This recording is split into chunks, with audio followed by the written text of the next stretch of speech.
Hi guys! Ngayong araw ako ay magtutupila naman ng mga damit. Ayan guys. Hindi ko pa natapos to kasi nga busy ako sa kakadot-dot ng phone. Ayan, sige, phone pa more. Dapat matapos ko na to ngayong araw. So, yung asawa ko busy sa hanap buhay. Ako dito, nagpapalaki lang ng kife. Hindi pwede yung ganyan. Nagpapalaki ng kifay. Joke lang guys. Ayan guys. Huwag niyo problemahin yung yung mga content, kung ano yung mga ginagawa nyo araw-araw. Hala, videohan nyo na. Yun na. Content na yun. Diba? Ganito lang yung ginagawa ko araw-araw. Ayun, puti yung asawa kong mahilig talaga siya sa damit na puti. Ayun, kulang sa kanya. Ay naman, hili-hili ko naman. Ayaw, di ma! Puti yan guys.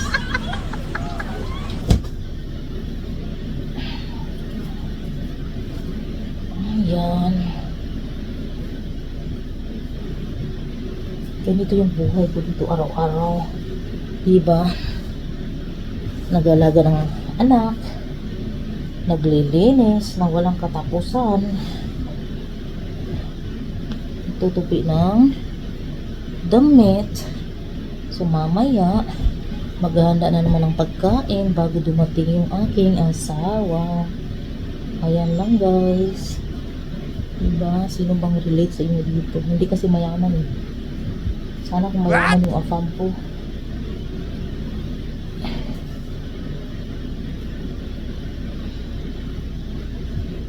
Hindi kasi tayo nakabingwit ng afam na mayaman eh. Charot. Joke lang. Joke lang guys. Puti. Diba puti? Same sila ng asawa ko. Ay, asawa ko. Asawa.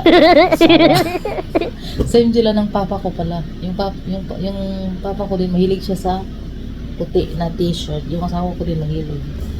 Hindi lang sa t-shirt.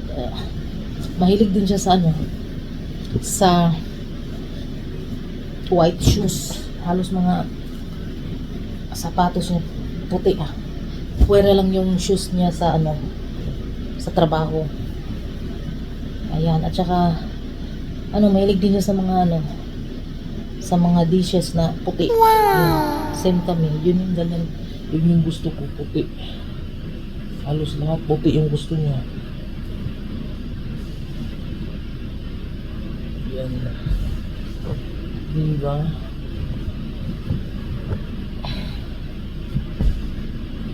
Guys, ganito yung aking buhay dito as a nanay, as a full-time mom. Diba? Ayoko naman magtrabaho kasi maliit pa yung aking anak. Kasi magtrabaho ako tapos minimum sakto lang din ibabayad ko sa nagbabantay. Huwag na lang mas mabuti pa ako na lang yung mas ko pa, ma-supervise ko pa araw-araw. Diba?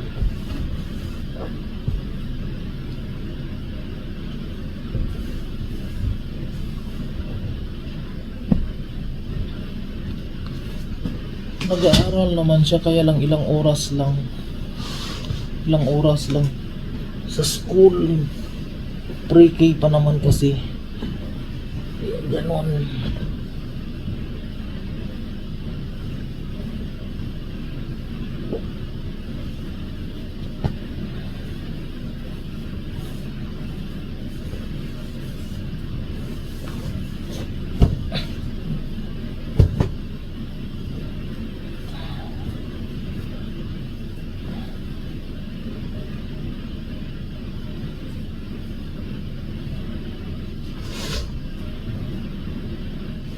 Madalang lang ako nagpa-plancha guys. That's Yan si awesome. Blue Moon. Kapag sinipa ako. Dati yung dati, pagdating ko dito, halos ko, every week ako nag-plancha. Ngayon hindi. Depende sa aking mood. Basta nakatupi yung damit, okay na yun sa aking asawa. Pero kapag minsan, yung mga damit na panglakad, minsan pinaplansya ko. Kasi itong damit Although ano din to siya labas o di kaya nasa bahay lang. Pero kapag may mga mancha-mancha na to, sinusuot niya sa bahay o ginagawa niyang pamunas tapos itatapon, bili naman siya ng panibago. Ayaw niya yung lagyan ko ng yung lagyan ko ng bleach o Zone Rocks. Ayaw niya pa lagyan, ewan ko sa kanya. Kasi daw, mura lang naman to. Sabi niya, bahala ka dyan. Kahit yung kahit yung mga medyas niya, pag nilalagyan ko ng bleach, kasi nga siya, nagsi-stretch siya. So ayaw niya tinatapon niya.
Nagsasawa dyan sa aking pagmumukha, mag next video ka na lang dyan.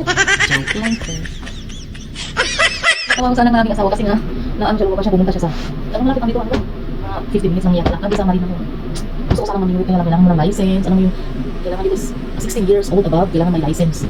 Nasa $32 yung babayaran mo per year. Depende. Merong halimbawa yung mas mahal yung yung nasa, halimbawa dalawa yung kukunin mo, let's say fresh water, let's sa mga river or sa mga ganyan, tapos yung sa mga naman sa dagat, dapat dalawa yung mo sa dagat or sa fresh water, siya medyo mahal, mga $32 above, ganun. Tapos yung sa naman kapag isa lang, halimbawa sa ilog lang talaga, medyo mura ng konti. Siya guys, yung license is dapat at the age of 16 years old above, kailangan may license. Ayan. Meron namang yung hindi na kailangan ng license, yung yung blue crab, ayan, at saka yung squid. Ayan. Gusto ko sana manimit, kaya lang yung mahirap kasi kapag may anak kang maliit na malikot, ganyan, siguro pag medyo malaki na siya, ganyan, talaga, mag-fishing talaga. Yun yung gusto ko.